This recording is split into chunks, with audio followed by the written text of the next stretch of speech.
ಸಂದರ್ಭಗಳಲ್ಲಿ ಸುವಾರ್ತೆಯನ್ನು ಹೇಳುವುದಕ್ಕೆ ಬಲಪಡಿಸುವ ನಮ್ಮ ಕರ್ತನಾದ ಯೇಸು ಕ್ರಿಸ್ತನ ಅತ್ಯಧಿಕವಾದ ಕೃಪೆಯ ಸಮಾಧಾನವು ತಮಗೂ ತಮ್ಮ ಕುಟುಂಬದ ಪ್ರಿಯರೆಲ್ಲರಿಗೂ ಉಂಟಾಗಲಿ.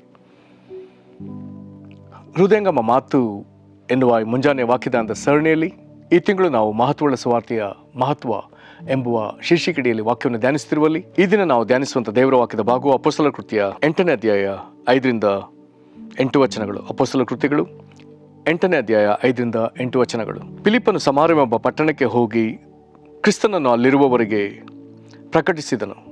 ಗುಂಪಾಗಿ ಕುಳಿದ ಜನಗಳು ಫಿಲಿಪ್ಪನ ಮಾತುಗಳನ್ನು ಕೇಳಿ ಅವನು ಮಾಡಿದ ಸೂಚಕ ಕಾರ್ಯಗಳನ್ನು ನೋಡಿ ಅವನು ಹೇಳಿದ ಸಂಗತಿಗಳಿಗೆ ಏಕಮನಸ್ಸಾಗಿ ಲಕ್ಷ್ಯ ಕೊಟ್ಟರು. ಯಾಕಂದರೆ ಅನೇಕರೊಳಗಿಂದ ದೆವ್ವಗಳು ಮಹಾಶಬ್ದದಿಂದ ಕೂಗಿ ಹೊರಗೆ ಬಂದವು ಮತ್ತು ಅನೇಕ ಪಾರ್ಶ್ವವಾಯು ರೋಗಿಗಳು ಕುಂಟರು ಸ್ವಸ್ಥ ಮಾಡಲ್ಪಟ್ಟರು. ಆ ಪಟ್ಟಣದಲ್ಲಿ ಬಹು ಸಂತೋಷವಾಯಿತು.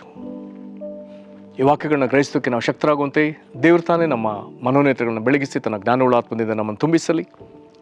ದೇವರ ಆತ್ಮನಾದ ಕರ್ತನು ಶ್ರೇಷ್ಠ ಬೋಧಕನಾಗಿರಲಿ. ವಾಕ್ಯವನ್ನು ಗ್ರಹಿಸುವುದಕ್ಕೆ ನಮಗೆ ಇನ್ನೂ ಬಲವನ್ನು ಅನುಗ್ರಹಿಸಲಿ. ಕರ್ತನಲ್ಲಿ ಪ್ರೀತಿಯುಳ್ಳ ದೇವಜನರೇ, ಫಿಲಿಪ್ಪನ್ ಎನ್ನುವಂಥ ಸುವಾರ್ತಿಕನು, ಈತನನ್ನು ಅಪೊಸ್ತಲರ ಕೃತ್ಯ ಸುವಾರ್ತಿಕನಂತಲೇ ಹೇಳ್ತದೆ. ಹೆಚ್ಚು ಕಡಿಮೆ ಈತನೊಬ್ಬರನ್ನೇ ಕುರಿತು ಸುವಾರ್ತಿಕ ಎಂಬುದಾಗಿ ತಿಳಿಯಪಡಿಸ್ತದೆ.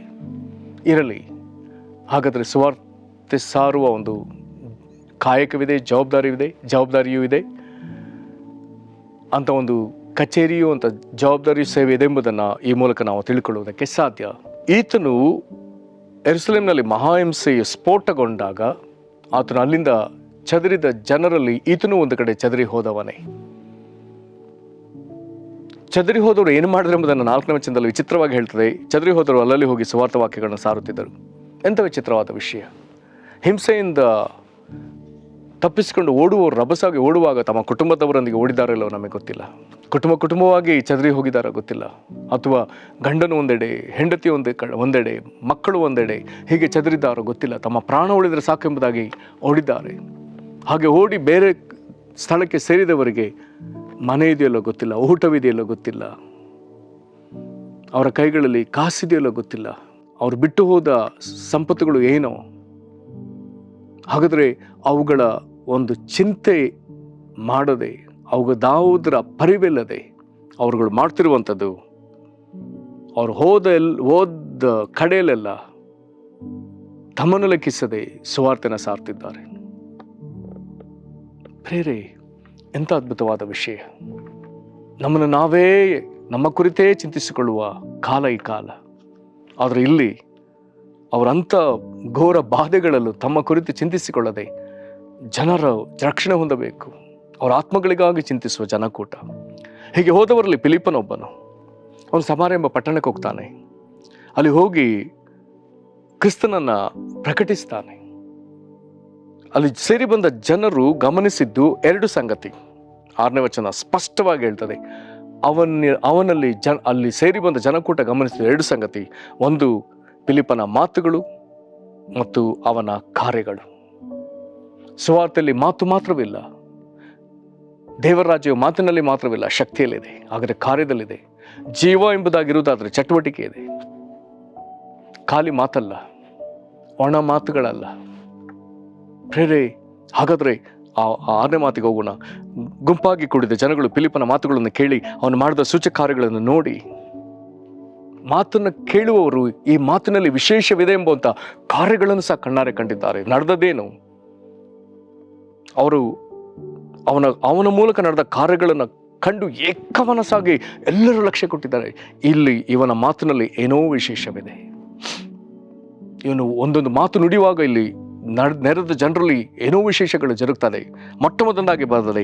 ಯಾಕೆಂದರೆ ಅನೇಕರೊಳಗಿಂದ ದೆವ್ವಗಳು ಮಹಾಶಬ್ದದಿಂದ ಕೂಗಿ ಹೊರಗೆ ಬಂದವು. ದೇವರ ರಾಜ್ಯದ ಮಾತುಗಳನ್ನ ತೆಗೆದುಕೊಂಡು ಹೋಗಿದ್ದಾನೆ. ಅದನ್ನು ಕೇಳಿಸಿಕೊಳ್ಳುವುದಕ್ಕೆ ದೆವ್ವಗಳಿಗೆ ಆಗ್ತಾ ಇಲ್ಲ. ದೇವರ ರಾಜ್ಯ ಹೋದದ್ರಿಂದ ಸೈತಾನನ ರಾಜ್ಯಕ್ಕೆ ಅಲ್ಲಿ ಇರ್ಲಿಕ್ಕೆ ಆಗ್ತಾ ಇಲ್ಲ. ಅದು ಸಂಕಟ ಪಡುತ್ತಾ ಮಹಾಶಬ್ದದಿಂದ ಕೂಗುತ್ತಾ ಜನರಿಂದ ಹೊರಗೆ ಬರ್ತಾ ಇದೆ. ಇದ್ರ ಜೊತೆಗೆ ಅನೇಕ ಪಾರ್ಶ್ವ ರೋಗಿಗಳು, ಕುಂಟರು ಸ್ವಸ್ಥ ಮಾಡಲ್ಪಟ್ಟರು. ಅನೇಕ ವಿಧದ ವ್ಯಾಧಿಸ್ತರುಗಳು ಅಲ್ಲಿ ಗುಣ ಹೊಂದ್ತಾ ಇದ್ದಾರೆ. ಸ್ವಲ್ಪ ಹೊತ್ತಿನಲ್ಲಿ ನಡೆದದೇನು? ಆ ಪಟ್ಟಣದಲ್ಲಿ ಬಹು ಸಂತೋಷವಾಯಿತು.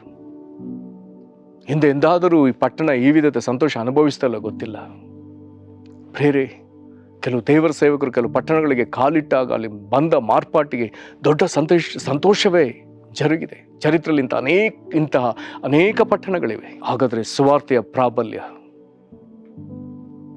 ಅಂಧಕಾರ ಶಕ್ತಿಗಳು ಅದನ್ನು ಸಹಿಸಿಕೊಳ್ಳುವುದಕ್ಕೆ ಸಾಧ್ಯವಿಲ್ಲ. ಅದು ಜನರಿಗೆ ಆತ್ಮಿಕ ಜಗತ್ತಿನಲ್ಲಿ ಬಿಡುಗಡೆ ಕೊಡುವುದು ಮಾತ್ರವಲ್ಲ, ದೇಹದಲ್ಲಿಯೂ ಅದು ಬಿಡುಗಡೆ ಕೊಡ್ತದೆ.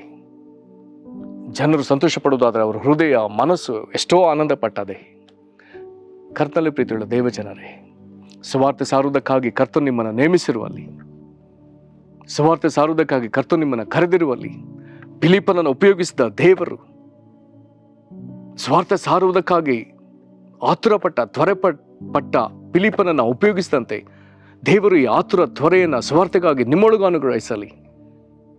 ಆತನ ಮೂಲಕ ಆತನ ಮಾತುಗಳನ್ನು, ಆತನ ಕಾರ್ಯಗಳನ್ನು ಜನರು ಕಂಡ ವಿಧದಲ್ಲಿ ನಿಮ್ಮ ಮಾತುಗಳನ್ನು, ನಿಮ್ಮ ಮೂಲ ನೀವು ಸ್ವಾರ್ಥ ಸಾರುವಾಗ ನಡೆಯುವ ಕಾರ್ಯಗಳನ್ನು ಜನರು ಕಾಣಲಿ. ಅವರ ಏಕಮನಸ್ಸಾಗಿ ಲಕ್ಷ್ಯ ಕೊಡಲಿ.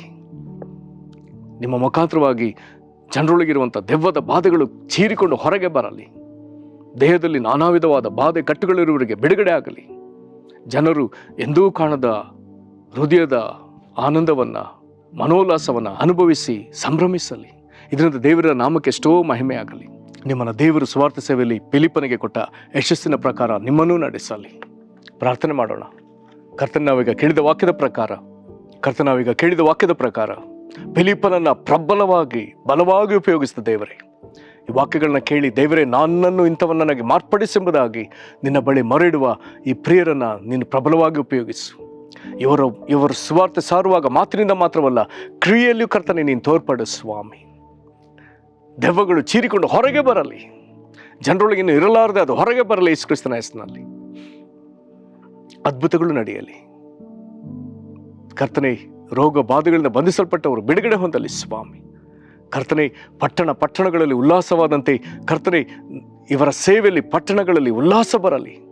ಪಟ್ಟಣವೇ ಕರ್ತನೆ ಕ್ರಿಸ್ತನಲ್ಲಿ ಸಂಭ್ರಮಿಸುವಂಥ ಕೃಪೆಯನ್ನು ಅನುಗ್ರಹಿಸು, ಆಶೀರ್ವದಿಸು. ನಿನಗೆ ಮಹಿಮೆ ಆಗಲಿ. ಕರ್ತನಾದ ಯೇಸು ಕ್ರಿಸ್ತನ ಹೆಸರಲ್ಲಿ ಬೇಡಿದ್ದೇವೆ ನಮ್ಮ ತಂದೆಯೇ, ಆಮೇನ್. ಫಿಲಿಪ್ಪನಂತೆ ಕರ್ತನು ನಿಮ್ಮನ್ನು ವಿಶೇಷವಾಗಿ ಉಪಯೋಗಿಸಲಿ. ಕರ್ತನು ನಿಮ್ಮನ್ನು ಆಶೀರ್ವದಿಸಲಿ. ವಂದನೆಗಳು.